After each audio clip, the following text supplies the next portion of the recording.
Hi there. If you have tuned into this video, you probably have a Ford V10 F53 chassis motorhome, more than likely, and the dipstick tube is stuck. It's either stuck in or it will not go back in now that you've pulled it out. When we bought our 2014 Thor Outlaw with 29,000 miles, the dipstick would not come out of the tube. It was like the sword in the stone, which should have been a red flag as a buyer, but I did go ahead and buy the coach. Eventually, I was able to rip the dipstick out of the tube, and I saw that there was a lot of corrosion about a quarter of the way up the stick, and you'll see that in this video.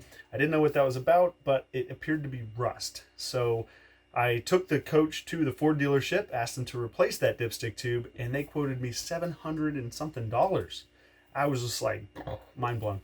Of course, the dipstick tube only cost about $100, but the labor was a lot, and that's because the Ford manual says you have to remove the exhaust manifold from the driver's side of the engine. And I can see why when I got under there and looked. That being said, I've spent enough time as a service manager and service advisor at auto dealerships to know that there's usually a shortcut for big jobs like this that should otherwise be simple.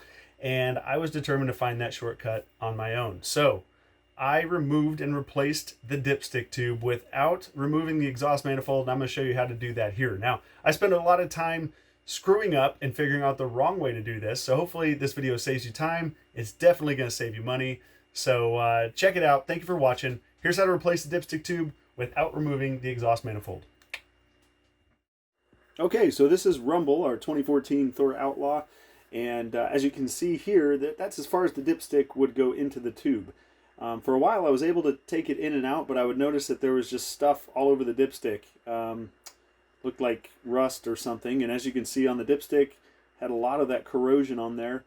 I didn't know what it was, but I figured it out at the end of the video, and I'm excited to share that with you, so stay tuned. So let's start here at the top of the tube. You can see there's this expanding foam, and it just pulls away with your finger. It's pretty easy to just destroy. You're going to need to rip all that out of there. We'll get to that in a moment. Underneath the coach, by the way, you're going to get a good workout going back and forth underneath and back up. You'll see that we have one bolt that goes in the side of the head, but look at the rust there where it goes inside the intake manifold, goes between the ports. It's interesting. We're going to take that one bolt out, so grab your socket, pull the bolt out, and now you feel like, okay, maybe I should be able to wiggle this thing out because it just pushes down in the block. There's an O-ring that seals it, but it's really tight. You see here, lots of wiggling. So I went ahead and well, I'm going to show you here. So let's trace the path of the dipstick tube. It goes down between the exhaust manifold ports and then comes down here behind the oil cooler, or the oil filter adapter anyway, housing. And a little bit of tricky camera work. You can see it back there. Now I'm going to take some PB Blaster and I just soaked this thing. This is penetrating spray. So that's going to break up any rust or corrosion that's holding that dipstick in place. So let that puppy soak for just a little while. And while that's happening, while that's doing its thing, just go back up top and start breaking away the foam. So you're going to see on the right side of the dipstick here, where I'm taking this foam out, there's a rubber flap, there's kind of insulating flap, and you pull that back and you can see that there is a bracket there at the top. It's got two bolts and a rubber piece that holds the dipstick tube in place at the top. That was really tight. Those bolts were really tight. So I sprayed them down, got my ratchet on them, and I broke them free, only to find out that there are nuts behind there that I could not access. So instead of fiddling with that, I just went ahead and I cut the top bracket rubber off. You can see there, I just cut it with a pair of dikes. Now that actually is the way to do this without removing the exhaust manifold, and I'll show you why in a little bit. So the stick is loose at the top. We've got the bolt out. You see where it comes down across the valve cover, in between the exhaust manifold. Everything's free now. I can start wiggling. Now you want to be careful because one of the things that can happen with these Triton V10s is that the dipstick will rust apart. It'll rust into two down at the bottom. So be gentle with it. You still got to wiggle it around, be patient, and eventually you'll get it to a point where it'll just pull out. And you'll be very relieved. Now at this point I was relieved, but I was also a little bit stressed out. Like, is the new one actually going to go back in? So I'll show you how that went in a moment, of course. But I'm going to break the rest of that foam apart, and we're going to start trying to pull this dipstick out, or this tube out. So get all that foam out of that area, and then just start pulling the tube. Now, you can see I've got the dipstick tube up at the top of the boot here. I'm going to have to pull it around the boot. So we're going to pull it straight up, and we've got to get it out from between the exhaust manifold ports here. And it was really tight. It started binding up here. And by the way, you can bend this. You're not going to bend it to a point where it's going to stay in place. It's actually pretty strong. So you can flex it and you won't mess it up. But we're just getting stuck here. There wasn't enough room. So what I did was I went back up top in the engine bay and I pulled this over the top of the intake boot. And then I was able to get enough clearance to just pull that thing out from between the intake or the exhaust manifold. So that was great. And I started to work it up top, but I decided I wanted to get these wires out of the way, so I pulled the map sensor off. That gave me some room. I'd recommend doing that right up front. Just pop that little red tab there and just slide the map sensor the plug out of the map sensor. So we come out, and you can see the angle I'm at here. I was kind of pulling towards me, but it would not come free at this point. It got stuck. So I went back underneath, and I figured out it's just a matter of trying to find the right angle, right? So what was going on? What was the angle? What was that bracket getting stuck on the firewall? So once you twist it past that bracket, everything should come out. Lay it down, and you're going to want to check your new dipstick against your old one. Make sure that they're the same. There's your part number on the new one. Genuine Ford part. Don't mess around with something aftermarket. There's your center tab. There's the top tab with the rubber piece. And I started going through the top. But hold on a sec, because this was not the way to go. I figured it came out this way, it should go in this way, right? No matter what I did, I could not get the right angle to come down here past the wiring harness, past the PCV valve. It just did not work. So after about 50 tries, I decided, nope, that wasn't gonna work. We're gonna go back up top, and we're gonna pull this thing through the bottom. So go ahead and cut that rubber tab off, because again, you don't need that. We're gonna go underneath and then feed it that direction. And when you do that, you end up with this. And you're close, kind of. You've at least got the end of the tube down here, and then it's a matter of fidgeting around and trying to find the right angle to where you could maybe work the end of the dipstick tube through the exhaust manifold. And I just figured I could not get there. Now, there's a rusty piece up top. That is this piece of angle iron goes to the floor of the coach, and then you've got that rubber foam hose there. That's the PCV valve. You could remove that, but you don't really need to. I just couldn't get past the angle iron portion.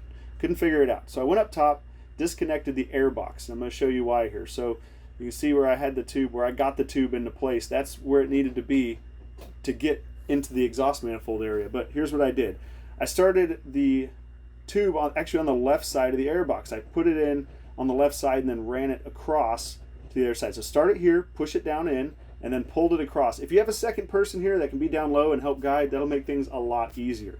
But once you get it close, then I just took the handle of my ratchet, gave it a gentle pry to get the tip down in between the exhaust manifold ports there, and then a little bit of oil on the O-ring, and we were able to just slide it into the block. Ka-chow. Just like that. That's beautiful. It was so satisfying and a big relief once it went in there. So I went back and addressed the dipstick tube, or the dipstick itself rather. I got a 80 grit flapper on a Dremel, got my eye protection on, as you can see, and then cleaned it really good. It slid right in. So the old dipstick right into the new dipstick tube, everything great. And that was super. So reattach the air box, just clip it back into place. You can check your air filter at this point too. And do not forget to plug your map sensor in. That's very important. Otherwise your computer will do weird things. And then we'll fill that gap back in with some great stuff, expanding foam, later. All right, let's shuffle my butt under here for the last time today, because I want to show you what's going on with these dipstick tubes.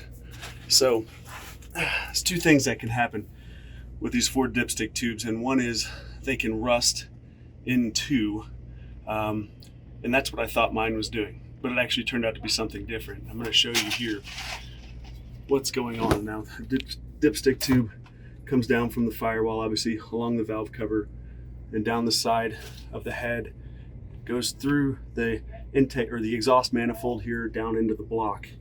And this is where the issue begins, right here in the exhaust manifold. What's happening is that exhaust manifold is getting so hot that not only is it baking the paint off of the dipstick tube and allowing it to rust from the outside, it's also coking the oil inside the dipstick tube. So the oil that's making its way up into the tube, which is primarily vapor, that is just getting superheated and coking, which, I mean, it just turns to caramel inside the tube, and then that in turn turns to carbon. So what's happened is your dipstick tube is getting arterial blockage basically in this whole section down here, and that's why if your dipstick is sticking, you're putting it in and it's getting most of the way down, and then right about here you're feeling that resistance and you can't get it through. Now if you continue to jam your dipstick into the tube to try to get it through there, eventually you'll probably get it through, but you're just breaking up that carbon and pushing carbon down into your engine. Now when I pulled the dipstick tube, I started to see that carbon on the dipstick in the oil, and I thought that it was rust particles, but it was carbon. So I'm glad that we got in here and did this. But what I'm going to do now is I'm going to put some exhaust wrap and some foil in here around this tube to try to keep the heat reflected as much as possible, and hopefully keep this from happening. This RV, when we got it, it had 29,000 miles on it to 2014, and the dipstick was completely stuck in the tube when I bought it. It got progressively worse. I was able to free it up, but then it just kept getting worse until it just wouldn't go in anymore. Plus, I was concerned about getting those particles down the engine, so I just left it alone. At any rate, I wanted to show you guys that, and take a look here at the dipstick. Once we cut it in two, I'm going to show you this carbon and tell you why it's something you don't want to mess with. All right, so just taking a look at what happened to the dipstick tube here. This is the section of rust. Some of them rust completely apart down here at the end. That wasn't the case with mine, so it's all right in here and it's completely blocked. I'm going to cut it apart and see what's in there. What in the world is going on there? Give me a something. Yes. It's just carbon, huh? Oh shit. Well, damn, it went away right there. So you only had it right where you cut. It's the only spot I had it. Yeah, it's just carbon. Wow, that's crazy. All right, so as you can see, we've got the tube cut in half here, and this is the section that goes through the exhaust manifold. You can see how hot it's gotten just by looking at the outside, but when you open it up, this stuff is worse than sand. It's very, very sharp, very hard. It's like glass. If you're having trouble with your dipstick on your Ford F53 chassis V10 motorhome, definitely replace that dipstick tube. And as you can see, you can get it done without removing the exhaust manifold. It's just a pain in the butt. Overall, this took me about 3 hours, but it did save me about $600 at least. So, you know, I guess it was worth it in that sense. But I wanted to share this with you guys. If you have any questions, put them in the comments below. Be sure to subscribe and click the bell for notifications, because we'll have more how-to videos coming on how to keep your RV on the road and in as good a shape as possible, because it's always something with these things, isn't it? Take care, guys.